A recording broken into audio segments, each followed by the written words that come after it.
A comunidade Narrações Imersivas acaba de chegar. Torne-se membro e tenha acesso a todos os nossos livros, sem interrupções ou propagandas. E em formato de MP3, ouça diretamente da nossa plataforma no Hotmart. Por menos de uma Coca-Cola por mês, você assina nossa comunidade e apoia diretamente nosso trabalho. Não perca mais tempo e venha curtir mais uma forma de ouvir Narrações Imersivas. Link para assinar a comunidade na descrição ou no primeiro comentário fixado. Fique agora com mais um episódio imersivo.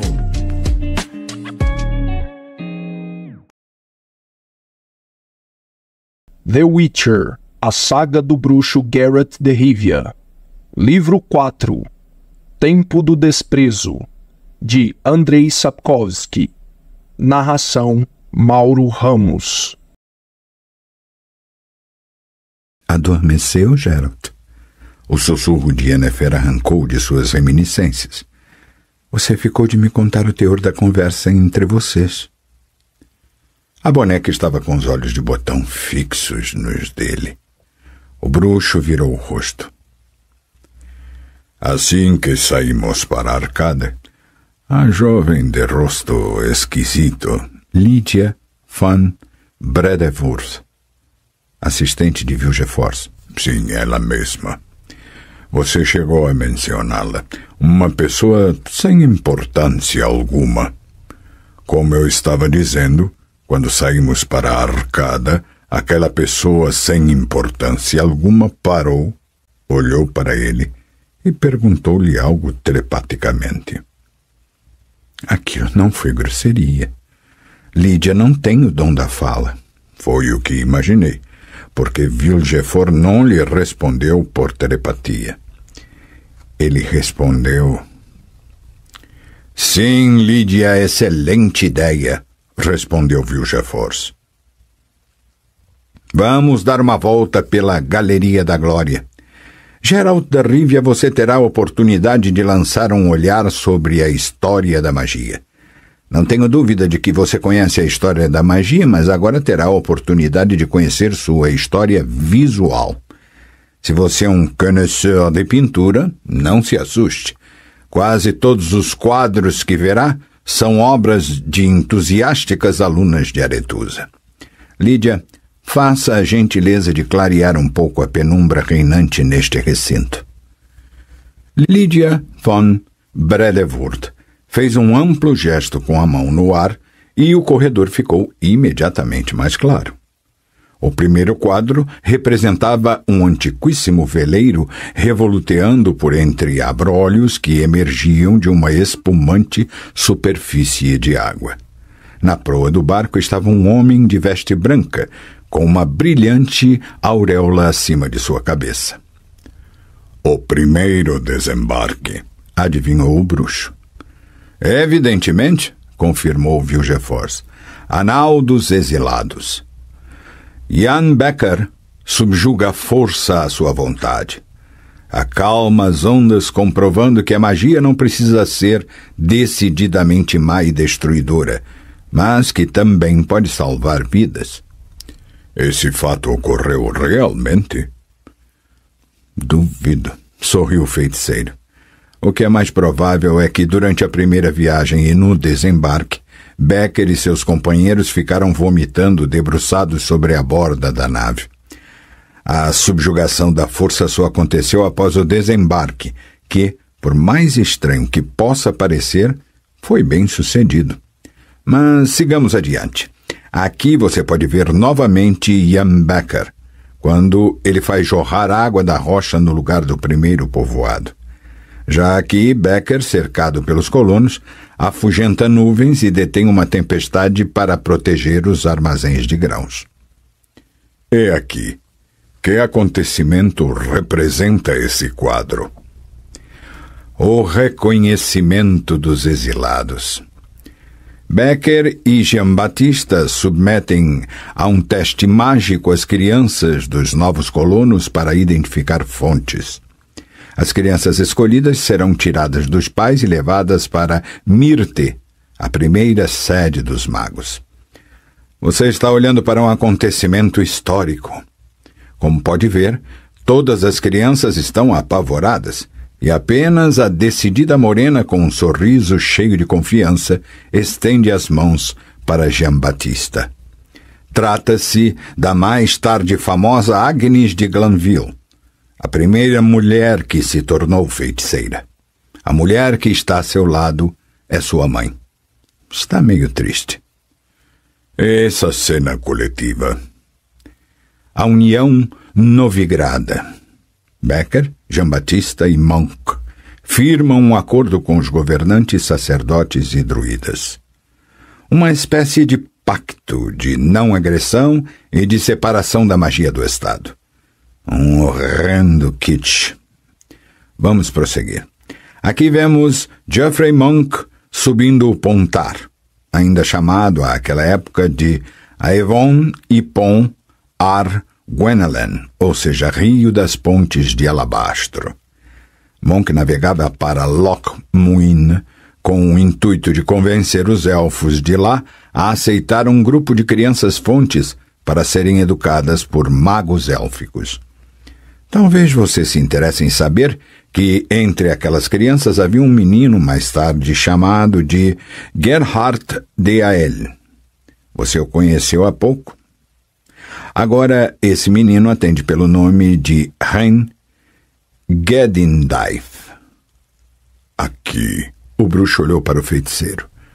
Aqui deveria haver uma cena de batalha, uma vez que, após a bem-sucedida expedição de Monk, as tropas do Marechal Haupenek de Tretogor perpetraram um massacre em Lochmuin e Est-Aemlet, matando todos os elfos, sem ligar para a idade ou sexo. Foi o que deflagrou a guerra terminada com o massacre em Shawhawed. Vilgefortz tornou a sorrir e disse: mas seu impressionante conhecimento da história lhe permite saber que nenhum feiticeiro teve participação naquelas guerras. Portanto, esse tema não inspirou nenhuma das alunas de Aretusa a pintar um quadro a tal respeito. Vamos seguir em frente. Vamos, concordou o bruxo. Qual é o acontecimento representado nessa tela? Ah, já sei. É quando Rafard o Branco promove a paz entre os reis, acabando com a Guerra dos 6 Anos. É o momento no qual Rafard recusa a coroa. Um gesto lindo e nobre. É o que você acha? Indagou Vilgefortz. De todo modo, foi um gesto que estabeleceu um precedente. Rafard acabou aceitando o posto de conselheiro-mor e passou a reinar de fato, porque o rei era um imbecil. Galeria da Glória, resmungou o bruxo, passando para o quadro seguinte. E o que temos aqui? O momento histórico da convocação do primeiro capítulo e da decretação das leis. Da esquerda para a direita vemos Herbert Stammelford, Aurora Hansen, Ivo Richter, Agnes de Glanville, Geoffrey Monk e Radimir de Thor Carned. Para ser totalmente sincero, aqui também deveria figurar uma cena de batalha, pois o que se seguiu foi uma guerra encarniçada em que foram eliminados todos aqueles que não quiseram reconhecer o capítulo nem se submeter às leis, entre eles o próprio Rafard o Branco. Só que os tratados históricos não abordam esse ponto para não prejudicar sua bela lenda. E aqui? Imagino que isso foi pintado por uma aluna. Aliás, muito jovem. Sem dúvida, trata-se de uma alegoria. Eu a chamaria de o triunfo da feminilidade. Ar, água, terra, fogo e 4 famosas feiticeiras mestras na manipulação das forças de tais elementos. Agnes de Glanville, Aurora Hansen, Nina Fioravanti e Clara Larissa de Winter. Olhe para a tela seguinte, muito mais bem pintada. Nela você pode ver Clara Larissa abrindo a Academia para Meninas, o prédio no qual nos encontramos neste exato momento. Já os retratos seguintes são de famosas diplomadas de Aretusa. Temos aqui uma longa história da triunfante feminilidade e da progressiva feminização de nosso ofício. Jana de Murivel, Nora Wagner e sua irmã Augusta, Jade Glevesig, Letícia Chabourneux, Ilona Le Antille, Carla Demetia Crest, Violenta Soares, April Wenhaver e a única que continua viva, Tissaia de Vries. Seguiram adiante. A seda do vestido de Lydia van Bredevoort roçava pelo chão, emitindo um sussurro cheio de segredos assustadores. É isso? Perguntou Geralt, parando diante da tela seguinte. O que representa essa cena horrível? O martírio do mago Radimir, esfolado vivo durante a rebelião de Falka. No fundo, arde a cidade de Mirth, que Falka ordenou transformar num montão de cinzas. Pouco tempo depois, a própria Falka foi também transformada num montão de cinzas, ao ser queimada numa fogueira. É um fato de conhecimento geral a ponto de as crianças temerianas e redâneas até hoje brincarem de queimar Falka na véspera de Samhain. Vamos voltar para que você veja outra parte da galeria. Noto que você quer perguntar algo. Vá em frente. Estou meio confuso com a cronologia. É óbvio que sei como agem os elixires da juventude, mas a aparição concomitante na tela de pessoas que estão vivas e mortas há muito tempo. Em outras palavras, você está espantado pelo fato de ter encontrado no banquete Hen Gedindive e Tissaia de Vries, e não estarem lá Becker, Agnes de Glanville, Stammelford ou Nina Fioravante? Não, sei que vocês não são imortais. O que, em sua opinião, é a morte? Interrompeu Vilgefortz. O fim. O fim de quê? Da existência. Pelo que vejo, passamos a filosofar. A natureza não conhece o conceito de filosofia, Geralt de Rivia. Filosofia é o nome que damos às lastimosas e ridículas tentativas dos seres humanos de compreender a natureza. Entendemos também, por filosofia, os resultados de tais tentativas. É como se uma beterraba procurasse as razões e os efeitos de sua existência, chamando o resultado de suas reflexões de eterno e secreto conflito de bulbo com rama, e reconhecesse a chuva como a insondável força criadora. Nós, feiticeiros, não perdemos tempo em tentativas de adivinhar em que consiste a natureza. Sabemos o que ela é, porque nós mesmos somos a própria natureza. Conseguiu entender? Estou me esforçando, mas peço que fale mais devagar. Não se esqueça de que está conversando com uma beterraba. Você alguma vez tentou pensar no que aconteceu quando Becker obrigou a água a jorrar da rocha? É muito simples. Becker subjugou a força. Obrigou o elemento à obediência. Adaptou a natureza a seus desejos, passou a dominá-la. Como você lida com as mulheres, Geralt? Hein? Lydia van Bredevoort virou-se com um sussurro da seda do vestido e permaneceu assim na expectativa de uma resposta. Geralt notou que ela segurava debaixo do braço um quadro embrulhado em papel. Não tinha a menor ideia de onde o tal quadro surgira, já que momentos antes ela não carregava nada. O amuleto em seu pescoço tremeu ligeiramente. Vilgefortz sorria. Perguntei sua opinião sobre a relação entre um homem e uma mulher. Considerando que tipo de relação? Em sua opinião, pode-se forçar a obediência a uma mulher? É óbvio que eu estou me referindo a uma mulher de verdade, não a uma fêmea. É possível dominar uma mulher de verdade? Subjugá-la? Fazer com que ela se submeta à sua vontade? Se sim, de que modo? Responda. A bonequinha de pano não tirava deles os olhos de botão. Yennefer desviou seu olhar. E você respondeu? Respondi. A feiticeira apertou a mão esquerda no cotovelo do bruxo e a direita nos dedos que tocavam seu seio. De que maneira? Você sabe muito bem. Você entendeu, falou Vilgefortz após um momento. E creio que você sempre entendeu. Assim, está em condições de entender também que quando morrem e desaparecem os conceitos de vontade e subordinação, de mando e obediência, de senhor e serva, obtém-se a unidade. Parceria, união num todo, fusão mútua. E, quando algo desse tipo ocorre, a morte deixa de ter qualquer significado. Lá, no salão do banquete, aquele Jan Becker que fez com que a água jorrasse da pedra está presente. Dizer que Becker morreu é como afirmar que morreu a água. Olhe para essa tela. Geralt olhou.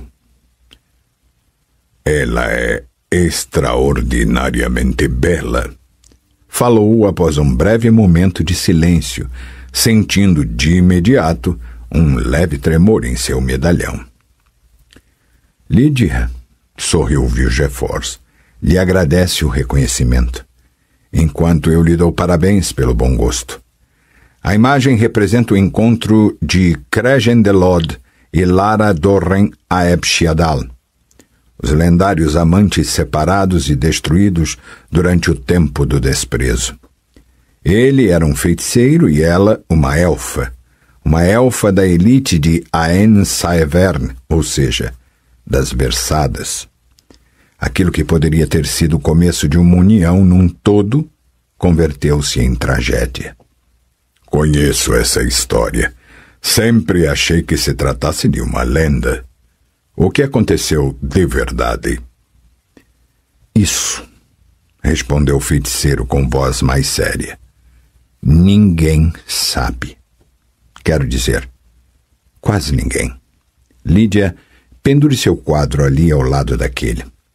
É o retrato de Lara Dorren Aebshiadal, pintado com base numa miniatura muito antiga. Meus parabéns. O bruxo inclinou-se diante de Lydia van Bredevoort e sua voz não tremeu. Trata-se de uma autêntica obra-prima. Sua voz não tremeu, ainda que Lara Dorren Aebshiadal olhasse do quadro para ele com olhos de Ciri. E o que aconteceu em seguida? Lydia ficou na arcada enquanto nós dois saímos para o terraço. Foi quando ele se divertiu à minha custa. Por aqui, Geralt. Permita-me. Pise somente nas placas escuras, por favor. Ao fundo, marulhava o mar, e a ilha de Thanedd emergia da branca espuma provocada pela ressaca. As ondas batiam nos muros de Loxia, localizados diretamente debaixo deles. Tanto Loxia como Aretusa cintilavam com centenas de luzes. Já Garstang, o gigantesco bloco de pedra que se erguia acima delas, estava escuro e morto. Amanhã, falou o feiticeiro seguindo o olhar do bruxo, os membros do capítulo e do conselho vão se vestir com os tradicionais trajes que você conhece de gravuras antigas, longa capa negra e chapéu pontudo. Vamos nos armar também com longas varinhas e cajados, ficando assim parecidos com feiticeiros e magas com os quais se costuma assustar crianças. É uma tradição.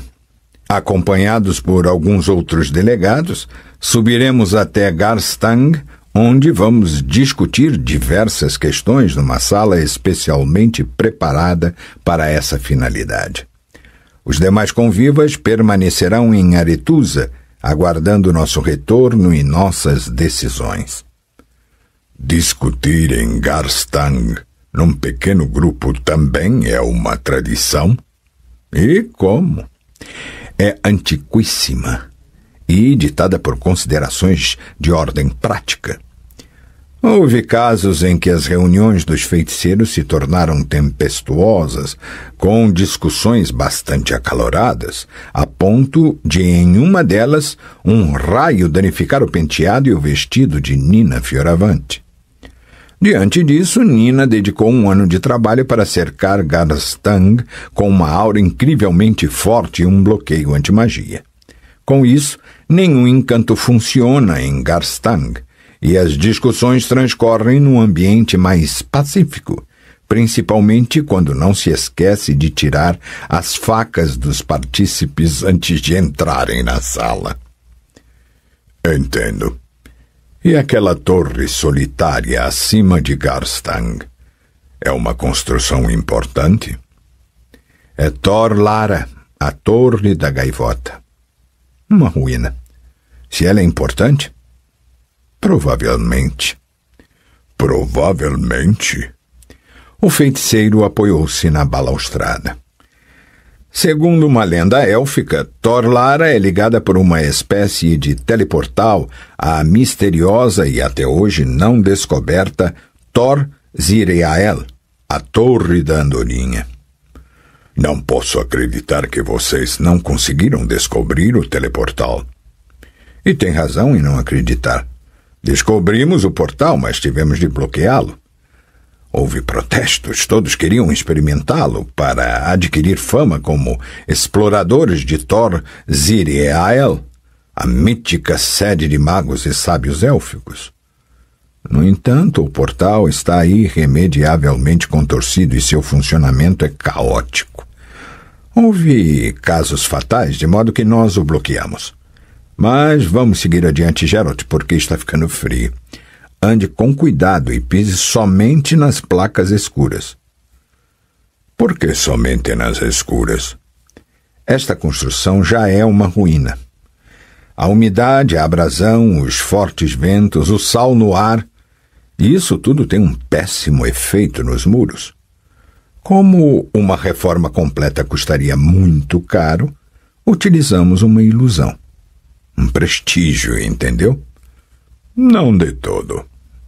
O feiticeiro fez um gesto com a mão e o terraço sumiu. Estavam parados sobre o precipício, com o fundo pontilhado de picos de rocha emergindo da espuma. Encontravam-se sobre uma estreita e interrompida trilha feita de placas escuras que pareciam trapézios dispostos entre o pórtico de Aretusa e o pilar que sustentava o terraço. Geralt esforçou-se para manter o equilíbrio. Se fosse um ser humano e não um bruxo, não teria conseguido. Mesmo assim, foi pego de surpresa. Seu gesto repentino e a mudança em sua expressão facial não passaram despercebidos ao feiticeiro. O vento balançou sobre a estreita placa, enquanto o precipício chamava-o com o assustador marulho das ondas. Você tem medo da morte? Sorriu Vilgefortz. Apesar de tudo, você a teme. A boneca de pano os observava com seus olhos de botão. Ele pregou-lhe uma peça, murmurou Yennefer, aninhando-se ao bruxo. Você não correu perigo algum. Ele deve ter mantido vocês em um campo de levitação. Ele não correria o risco de... E o que se passou em seguida? Fomos para outra ala de Aretusa. Vilgefortz me conduziu a um grande aposento, provavelmente o gabinete de uma das professoras ou mesmo da reitora. Sentamos junto de uma mesa sobre a qual havia uma ampulheta. A areia caía de um compartimento para o outro. Senti o olor do perfume de Lídia. Sabia que ela estivera no aposento antes de nós. E Vilgefortz fez a pergunta. Por que você não se tornou feiticeiro, Geralt? A arte nunca procurou seduzi-lo? Seja sincero. Vou ser. ela me tentou. E por que não seguiu a voz da tentação?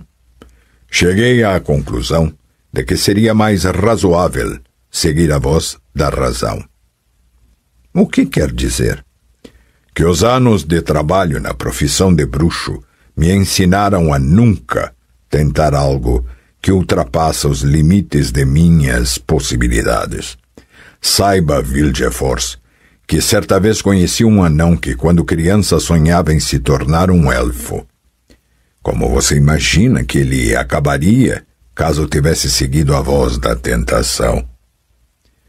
Isso seria uma comparação? Um paralelo? Se sim, é totalmente falso.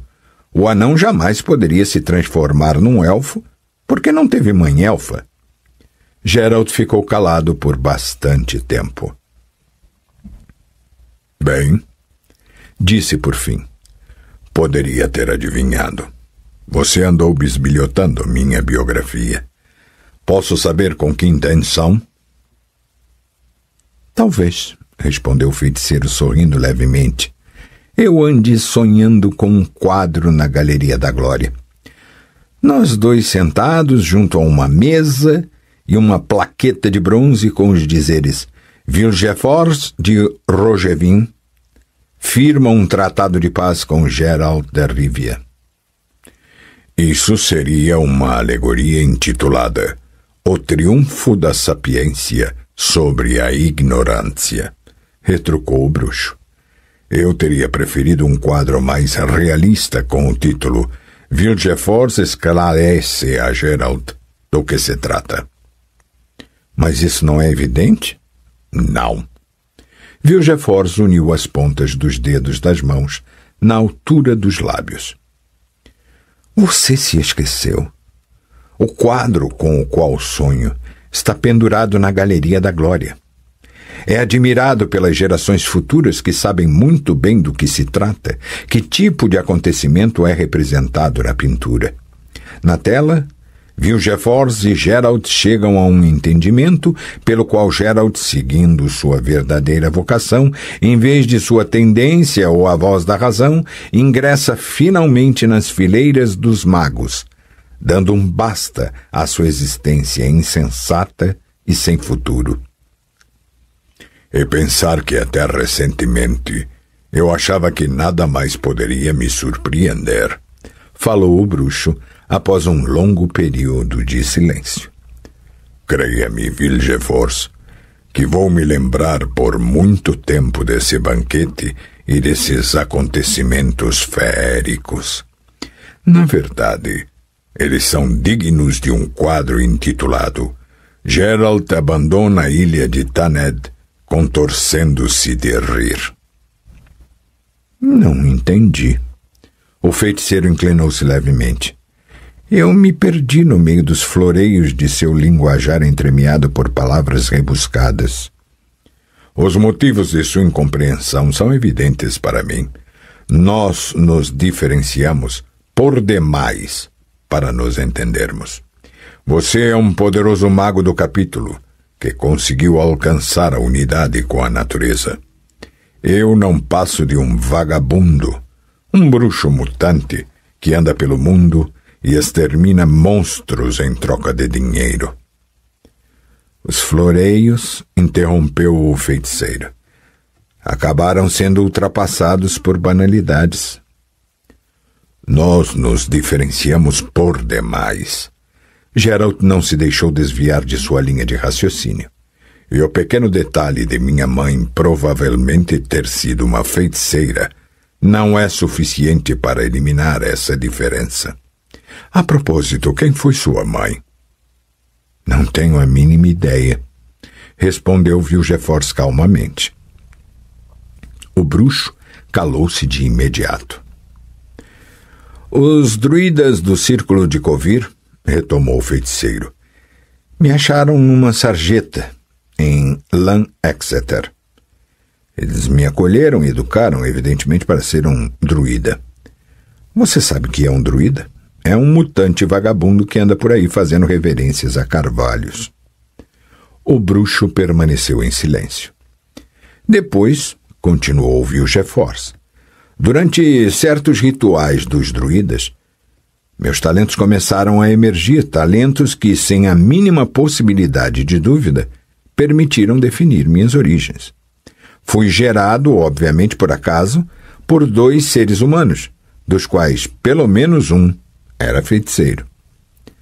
Geralt continuava calado. Quem descobriu meus modestos talentos foi um feiticeiro encontrado por acaso. Prosseguiu Vigefors, tranquilo. E ele me obsequiou com uma grande graça. Propôs-me a possibilidade de me educar e aperfeiçoar, na perspectiva de eu entrar na Irmandade dos Magos. E você, falou o bruxo surdamente, aceitou a proposta? Não. A voz de Vigefors foi ficando cada vez mais fria e desagradável. Recusei-a de maneira pouco polida e até grosseira. Descarreguei no pobre velhinho toda a minha raiva. Quis que ele se sentisse culpado. Ele e toda a confraria de magos. Culpado, obviamente, pela sarjeta de Lan Exeter. Culpado por 1 ou 2 magos cafajestes sem coração e sem sentimento humano algum terem me atirado naquela sarjeta depois, e não antes de meu nascimento. O feiticeiro, como era de esperar, não compreendeu o que eu lhe disse e não se importou com isso. Simplesmente deu de ombros e foi embora, mostrando com tal atitude que tanto ele como seus colegas não passavam de insensíveis e arrogantes filhos da puta, dignos do mais elevado desprezo. Geralt não disse uma palavra sequer. Como já estava sinceramente farto dos druidas, continuou Vigefors. Abandonei os carvalhos sagrados e parti para o mundo. Fiz uma porção de coisas e me envergonho de algumas até hoje. Por fim, acabei me tornando um mercenário. Meus próximos passos, como você bem pode imaginar, foram estereotípicos. Soldado vencedor, soldado derrotado, desertor, saqueador, estuprador, assassino e, por fim, fugitivo para escapar da forca. Fugi para o fim do mundo. E foi lá, no fim do mundo, que conheci uma mulher. Uma feiticeira. Cuidado, sussurrou o bruxo, semicerrando os olhos. Cuidado, Vigefors, para que seus esforços para encontrar alguma semelhança comigo não o levem longe demais. As semelhanças já terminaram, respondeu o feiticeiro, sem desviar o olhar, uma vez que eu não soube lidar com os sentimentos que nutria por aquela mulher. Tampouco consegui entender os sentimentos dela para comigo, e ela não tentou me ajudar em tal sentido. Abandonei-a, porque ela era promíscua, arrogante, malvada, insensível e fria. Porque não havia meios de dominá-la, e sua dominação era humilhante para mim.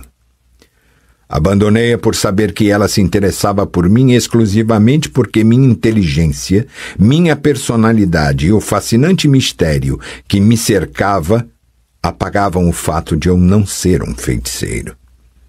E era apenas a feiticeiros que ela costumava honrar com mais de uma noite. Abandonei-a porque ela era... porque era como minha mãe. Compreendi de repente que aquilo que sentia por ela não era amor, mas um sentimento muito mais profundo, forte e difícil de classificar. Um misto de medo, ressentimento, raiva, remorso, sentimento de culpa, perda e uma perversa necessidade de sofrimento e castigo. Em outras palavras, o que eu sentia por aquela mulher era ódio. Geralt continuava calado. Vigefors não o mirava. Abandonei-a, repetiu, e não pude viver com o vazio que se apossou de mim. E compreendi por fim que não era a falta da mulher que provocava aquele vazio, mas a falta daquilo que sentira Um paradoxo, não é verdade? Acho que não preciso concluir meu relato, pois você já pode adivinhar o resto. Tornei-me um feiticeiro, por puro ódio. E foi somente então que entendi como havia sido tolo. Eu confundia o céu com estrelas refletidas durante a noite na superfície de um lago. Como você observou acertadamente, os paralelos entre nós não permaneceram assim até o final, resmungou Geralt. Apesar das aparências, pouco temos em comum, Vilgefortz. O que você quis provar ao me contar sua história? Que o caminho ao mestrado de feitiçaria, embora tortuoso e difícil, pode ser acessível a qualquer um? Mesmo para, perdoe-me os paralelos, bastardos e enjeitados, vagabundos ou bruxos? Não, interrompeu o feiticeiro. Não pretendi demonstrar que o caminho é acessível a qualquer um, porque tal fato foi comprovado há muito tempo e é do conhecimento de todos. Também não é necessário provar o fato de que, para algumas pessoas, simplesmente não resta outro caminho. Quer dizer, sorriu o bruxo, que eu não tenho saída? Tenho de firmar com você o tal pacto que será objeto de um quadro e me tornar um feiticeiro? Só por causas genéticas? Vamos com calma. Conheço um pouco da teoria de hereditariedade. Meu pai, cuja história consegui descobrir a duras penas, foi um vagabundo simplório, aventureiro e sicário. Meus genes da espada podem muito bem ter predominância sobre os da roca. O fato de eu ser bom no manejo da espada parece confirmar isso. Pois é. O feiticeiro deu um sorriso debochado.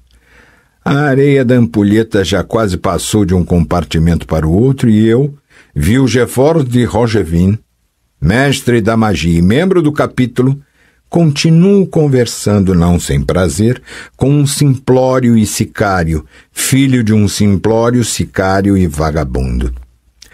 Falamos de coisas que, como é público e notório, são típicos assuntos abordados em torno de fogueiras por simplórios e sicários.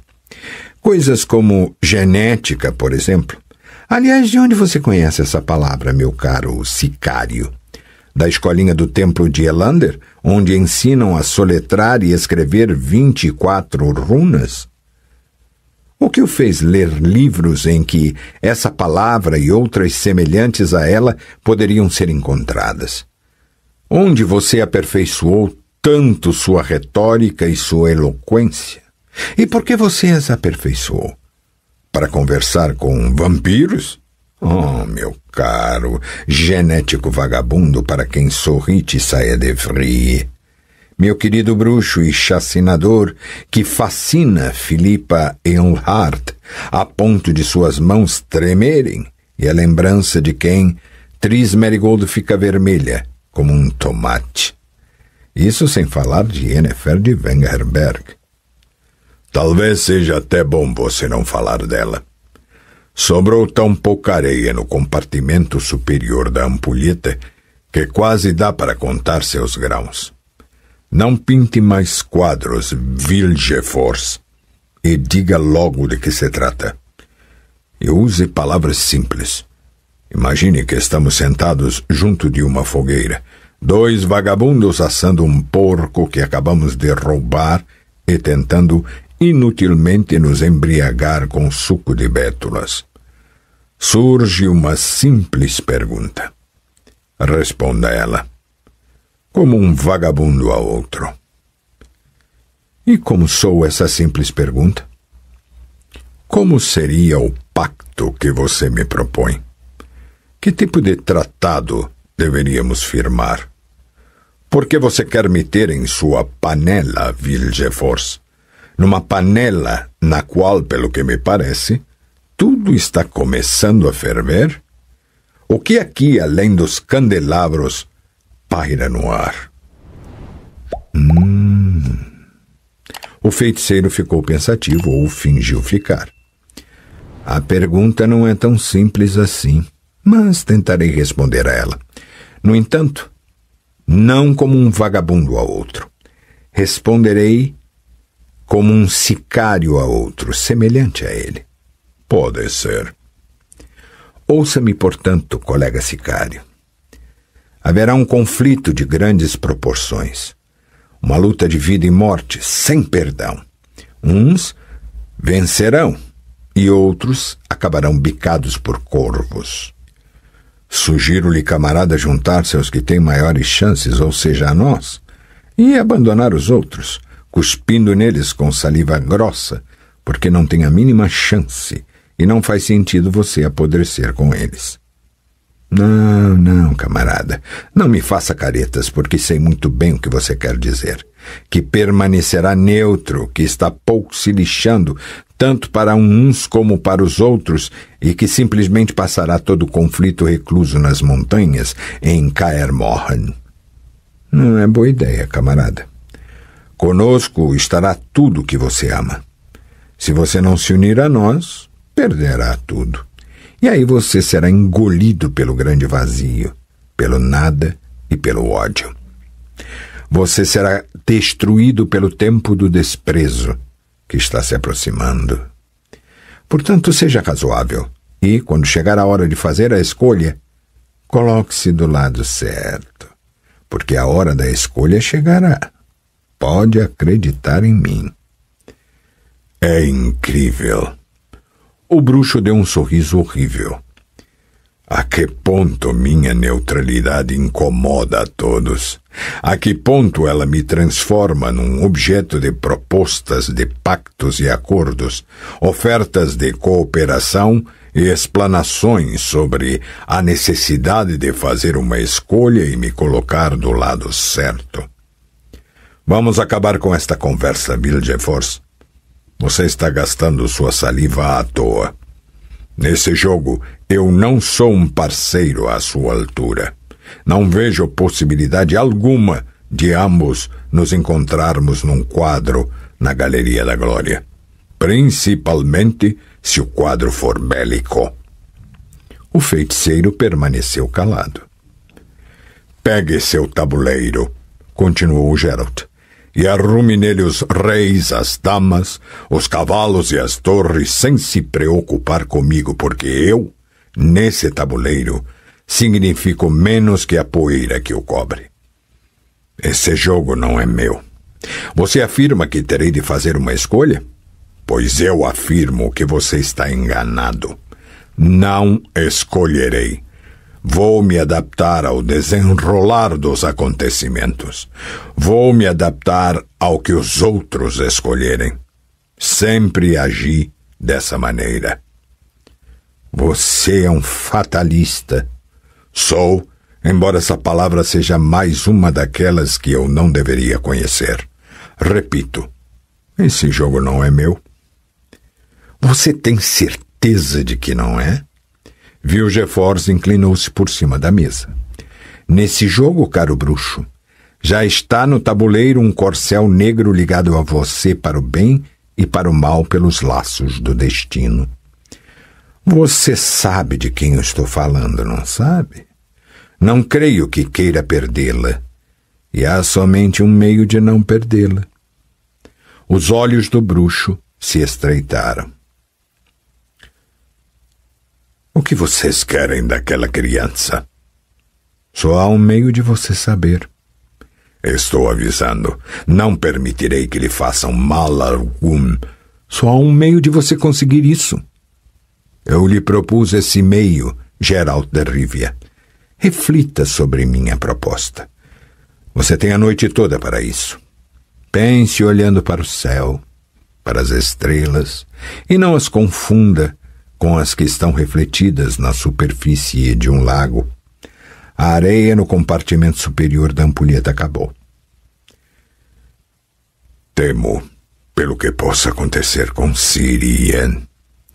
Desnecessariamente. Mas confie em mim. Yennefer abraçou. Confie em mim, eu lhe peço. Não se preocupe com Vilgefortz. Ele é um jogador. Ele quis provocá-lo e pegá-lo de surpresa, algo que conseguiu parcialmente. Mas isso não tem a menor importância. Ciri encontra-se sob minha proteção e, uma vez em Aretusa, estará segura, podendo desenvolver suas habilidades sem que ninguém a atrapalhe. Ninguém. No entanto, você esqueça a possibilidade de ela se tornar uma feiticeira. Ela possui outros talentos e está predestinada a outros feitos. Pode acreditar em mim. Acredito em você. O que não deixa de ser um grande avanço. Quanto a Vilgefortz, não se preocupe com ele. Amanhã uma porção de coisas será esclarecida e muitos problemas estarão solucionados. Amanhã, pensou. Ela está ocultando algo de mim e eu tenho medo de perguntar o quê. Codringer tinha razão. Meti-me numa enorme enrascada. Mas agora não tenho mais saída. Tenho de aguardar o que trará o amanhã, que, ao que parece, esclarecerá tudo. Tenho de confiar nela. Sei que algo acontecerá. Vou esperar e adaptar-me à situação. Olhou para a escrivaninha. Yen. Sim. Quando você estudou em Aretusa, quando você dormia em quartinhos como este, você tinha uma bonequinha sem a qual não conseguia adormecer e que colocava sentada na escrivaninha durante o dia? Não, respondeu Yennefer, agitando-se nervosamente. Eu nem tinha uma bonequinha. Não me pergunte sobre aquilo, Geralt. Por favor, não pergunte. Aretusa, murmurou Geralt olhando em volta.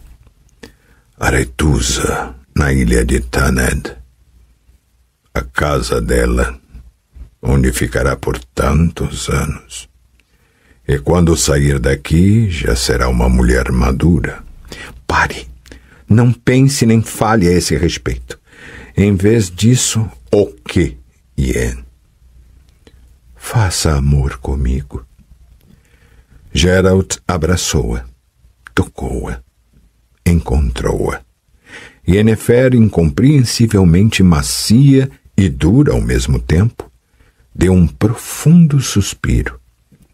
As palavras que trocavam se interrompiam, perdiam-se entre gemidos e ofegos, deixavam de fazer sentido, dissipavam-se. Diante disso, calaram-se, concentrando-se na exploração um do outro, na busca da verdade. Buscaram por muito tempo, carinhosamente, com todo o empenho, temendo as profanas pressa, leviandade e negligência. Buscaram com força, enfática e apaixonadamente, temendo as profanas dúvidas, indecisões e indelicadezas.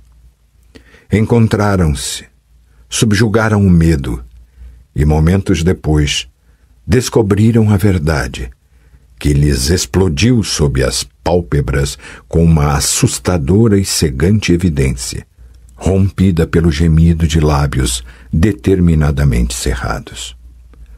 Foi então que o tempo tremeu num espasmo e se deteve. Tudo desapareceu, e o único sentido que permaneceu funcionando foi o tato. Passou-se uma eternidade, a realidade retornou e o tempo tremeu mais uma vez, voltando a se deslocar lenta e pesadamente, como uma carroça sobrecarregada. Geralt olhou para a janela. A lua continuava pendurada no céu, embora o que acontecera momentos antes deveria, em princípio, fazer com que desabasse sobre a terra. Sussurrou Yennefer após um longo silêncio, enxugando discretamente uma lágrima que lhe escorrera pela face. Ficaram deitados, imóveis entre os lençóis desarrumados, no meio de tremores, do calor dos corpos, da fugidia sensação de felicidade. Em torno deles apenas o silêncio, a vaga escuridão impregnada dos olores da noite e do canto das cigarras. Geralt, sabendo que em momentos como aquele as faculdades telepáticas da feiticeira estavam sensibilizadas e aguçadas ao máximo, ficou pensando intensivamente em questões e coisas lindas que pudessem proporcionar a ela um grande prazer.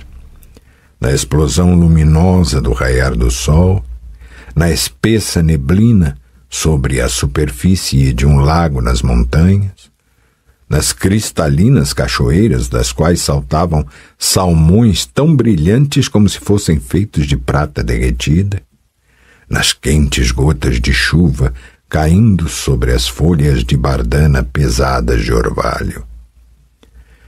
Pensava para ela. Yennefer sorria, ouvindo seus pensamentos. Seu sorriso tremia sobre sua bochecha com a sombra lunar de seus cílios. Uma casa? Perguntou Yennefer repentinamente. Que casa? Você tem uma casa? Quer construir uma casa? Ah, desculpe-me, eu não devia. O bruxo permaneceu em silêncio. Estava zangado consigo mesmo. Ao pensar em coisas que pudessem proporcionar prazer a Yennefer, permitiu involuntariamente que ela lesse os pensamentos que a envolviam. Que lindo devaneio, falou Yennefer, acariciando de leve o ombro do bruxo. Uma casa construída com suas próprias mãos, e dentro dela, você e eu. Você criaria cavalos e ovelhas, enquanto eu me ocuparia da horta, prepararia comida e cardaria lã, que levaríamos ao mercado. Com os trocados que obteríamos com a venda da lã e dos vários legumes, compraríamos tudo o que nos seria indispensável, como panelas de barro e ancinhos de ferro. De vez em quando seríamos visitados por Ciri com o marido e os 3 filhos, e às vezes apareceria Tris Merigold para passar alguns dias conosco. Envelheceríamos de maneira linda e digna. E, caso eu me entediasse, você tocaria para mim à noite uma gaita de foles que você mesmo teria construído. O som de uma gaita de foles, como todos sabem, é o melhor remédio para o tédio. O bruxo continuou calado. A feiticeira pigarreou. Desculpe-me, falou momentos depois. Geralt ergueu-se sobre um cotovelo, inclinou-se e beijou-a.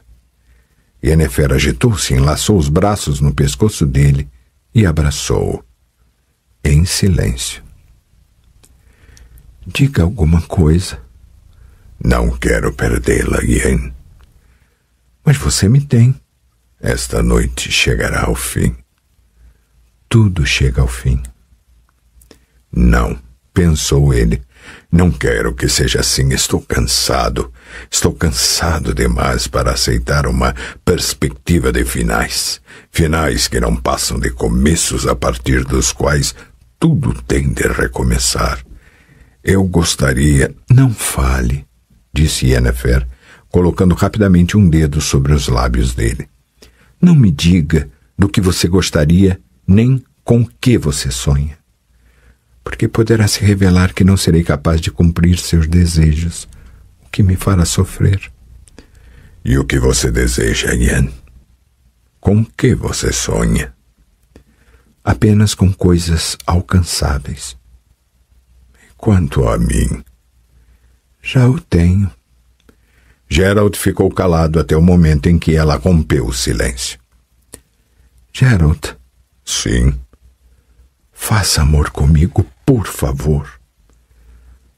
No começo, saciados de si, ambos estavam cheios de fantasias e invenções, engenhosos, desbravadores e ansiosos por algo novo. Como de costume, em pouco tempo ficou evidente que aquilo era ao mesmo tempo demasiado e escasso. Compreenderam isso simultaneamente e voltaram a se amar. Quando Geralt voltou a si, a lua continuava em seu lugar. As cigarras cantavam com empenho, como se também elas quisessem derrotar o temor e a intranquilidade por meio da loucura e da paixão. De uma janela próxima na ala esquerda de Aretusa, alguém que queria dormir praguejava em voz alta, exigindo silêncio. Já da janela da ala oposta, alguém com alma aparentemente mais artística batia palmas com entusiasmo. "Oh, Ian", murmurou Geralt em tom de reprimenda. "Eu tinha motivos", respondeu Yennefer, beijando-o e enfiando o rosto no travesseiro. "Eu tinha motivos para gritar. Portanto, gritei. Isso não deve ser reprimido. Não é saudável nem natural. Abrace-me, se puder."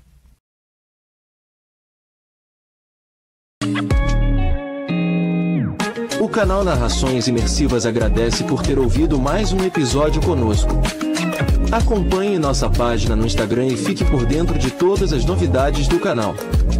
E se você vê valor nesse projeto, considere apoiá-lo. Faça parte da nossa comunidade no Hotmart.